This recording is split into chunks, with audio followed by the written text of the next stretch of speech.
Hello guys, welcome to the series of Mobius transformation. इसी को हम बोलते हैं बाइलिनियर ट्रांसफॉर्मेशन। आज हम पढ़ने वाले इनवेरिएंट पॉइंट्स के problems, some problems on invariant point. Invariant point को हम बोलते हैं फिक्स्ड पॉइंट। ये आपको ध्यान रखना है, कंफ्यूज नहीं होना है। कई बार क्वेश्चन में आपके आता है इनवेरिएंट पॉइंट्स, तो आपको समझ जाना है कि फिक्स्ड पॉइंट के ऊपर बात कर रहा है, आपको इस तरीके से सॉल्व करना है। इस प्रॉब्लम कई बार आपके बुक में थ्योरम के नाम से भी देता है, ये चीज़ आपको ध्यान रखना है। थ्योरम लिखा हुआ तो कंफ्यूज नहीं होना है, स्टेटमेंट्स आप समझ सकते हो। तो हमने अभी फिक्स्ड पॉइंट के ऊपर 1 से 2 थ्योरम और कर चुके हैं, तो आज का हमारा थर्ड या फोर्थ है। थर्ड थ्योरम करने वाले हैं, जिसमें आपको क्वेश्चन दिख रहा होगा, what is the form of a Mobius transformation which has one finite fixed point.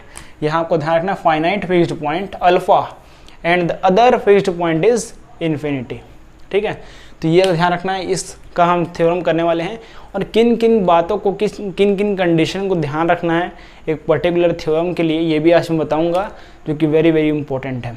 तो चलिए स्टार्ट करते हैं सॉल्व करना। बहुत ही आराम से करेंगे और बहुत ही ईजी तरीके से करेंगे। मैं कोशिश करूँगा कि आपको समझाते समझाते ही मैं आपको सॉल्व करना सिखा दूँ, याद हो जाएगा आपको थ्योरम कैसे करना है।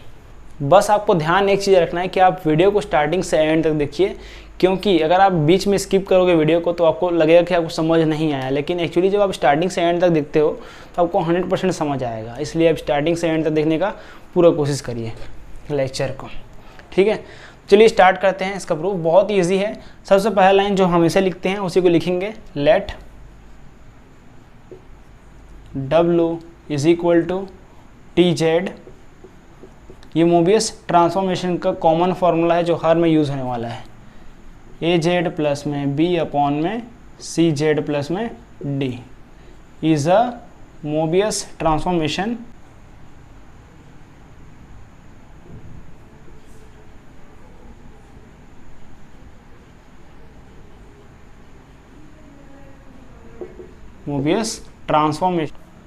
whose वन फिक्स्ड पॉइंट को क्या बोलते हैं हिंदी में हम? स्थिर पॉइंट, स्थिर बिंदु। whose one fixed point is alpha and other fixed point is infinity. ये आपको ध्यान रखना है। इसको हिंदी में कैसे लिखेंगे? माना W is equal to TZ is equal to AZ plus B upon CZ plus D एक मोबियस रूपांतरण है जिसका स्थिर बिंदु अल्फा है और दूसरा स्थिर बिंदु इन्फिनिटी है। इस तरीके से आपको लिखना है, थोड़ा आपको कन्वर्ट करना आना भी चाहिए। ठीक है, तो इसके आगे क्या होगा समझते हैं। सिंपल सा एक कंडीशन है इसमें, जब भी आपके पास एक फिक्स्ड पॉइंट होता है, मतलब एक कंडीशन क्या है, यहाँ पास कंडीशन लिखता हूँ मैं। कंडीशन ध्यान रखना है, जब आपके पास कंडीशन में क्या हो, एक फिक्स्ड पॉइंट हो, वन फिक्स्ड पॉइंट हो,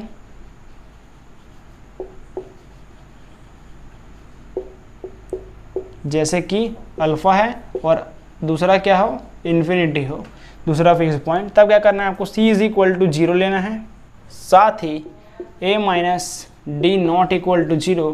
तो यहाँ से आप कह सकते हो A not equal to D। ये तो कॉमन सा चीज़ है। नाउ अब ये जो वैल्यू में कंडीशन लिखा है, इसका वैल्यू पुट अप करना है किसमें? इसमें। तो यहाँ से क्या होगा? Now W is equal to AZ plus में B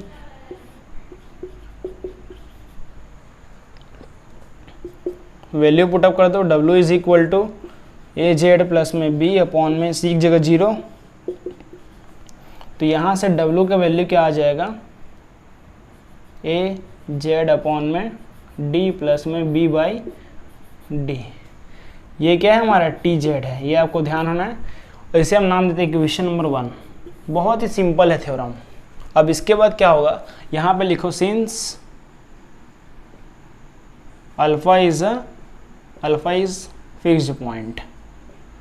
तो क्या होगा यहाँ से, जब कोई भी फिक्स्ड पॉइंट होता है तो यहाँ पे ट्रांसफॉर्म करने पे क्या आता है? T alpha is equal to alpha ही आएगा। अल्फा क्या है? बस फिक्स्ड पॉइंट है, ये हमने लिख दिया। इसके बाद वैल्यू पुटअप कर दो। यहाँ TZ है, जहाँ Z दिख रहा है आपको, यहाँ पे हमें अल्फ़ा रखना है। जहाँ आपको जेड दिख रहा है वहाँ पे alpha is equal to alpha आ जाएगा। तो यहाँ ये इक्वेशन नंबर 1 है, इसमें पुट कर दो वैल्यू ए अल्फ़ा अपॉन में डी प्लस में बी अपॉन में D is equal to alpha. ये हमारा आ गया सिंपल सा इक्वेशन।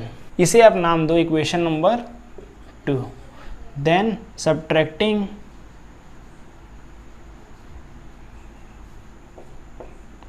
फ्रॉम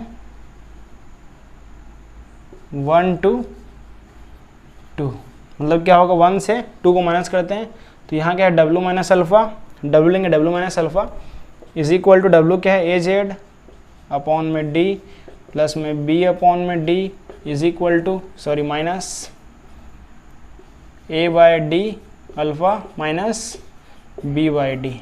यहाँ से ये क्या हो गया कैंसल, तो w minus alpha is equal to a by D common लेते हैं तो बचेगा क्या Z plus Z minus alpha, Z minus alpha. तो यहाँ पे ये जो टर्म देख रहे हो आप इसको लिख दो वेयर, जहाँ पे लेमडा इज इक्वल टू हो जाता है ए बाई डी। तो यहाँ से सिंपल इक्वेशन डेवलप हो गया हमारा, W minus alpha is equal to lambda Z minus alpha. ये इक्वेशन है। तो इस तरीके से ये प्रॉब्लम को आपको सॉल्व करना बहुत ही सिंपल है। और इसके बाद जो मैं करने वाला हूँ ये और भी सिंपल होने वाला है।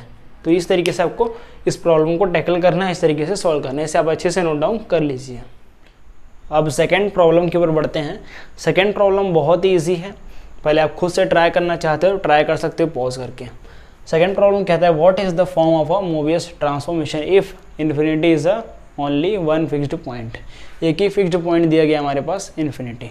अब इसमें सॉल्व कैसे करना है, सबसे पहले let w is equal to t z is equal to a z plus में b अपॉन में सी जेड प्लस में d be a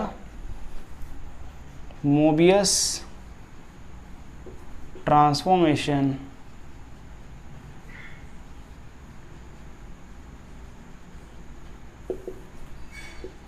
whose one fixed point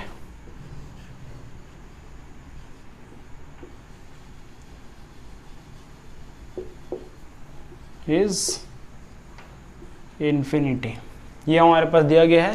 इसको हिंदी में कैसे लिखेंगे, माना w is equal to t z is equal to a z plus b upon में c z plus d एक मोबियस रूपांतरण है या फिर बाइलिनियर ट्रांसफॉर्मेशन या फिर मोबियस ट्रांसफॉर्मेशन जिसका एक स्थिर बिंदु इन्फिनिटी है। तब देन तो इन this case, in this condition बोल सकते हो, इन दिस केस भी बोल सकते हो, in this case c is equal to 0 होता है, साथ ही a minus d is equal to 0। तो यहाँ से आएगा a is equal to d. ये कंडीशन आपको ध्यान रखना, जब भी एक फिक्स्ड पॉइंट होता है इन्फिनिटी तब ये कंडीशन को हम अप्लाई करते हैं। तो यहाँ वैल्यू पुटअप करते हैं कहाँ पे, ये जो हमारा वैल्यू है। तो यहाँ से आएगा w is equal to a z plus में b अपॉन में सी जेड प्लस में d। तो यहाँ पे क्या करना है, c का वैल्यू 0 पुट करना है। तो यहाँ पुट करते हैं वैल्यू, तो क्या आएगा w इज इक्वल टू ए के जगह d पुट कर दो, तो d जेड प्लस में b अपॉन में c के जगह 0 प्लस में d।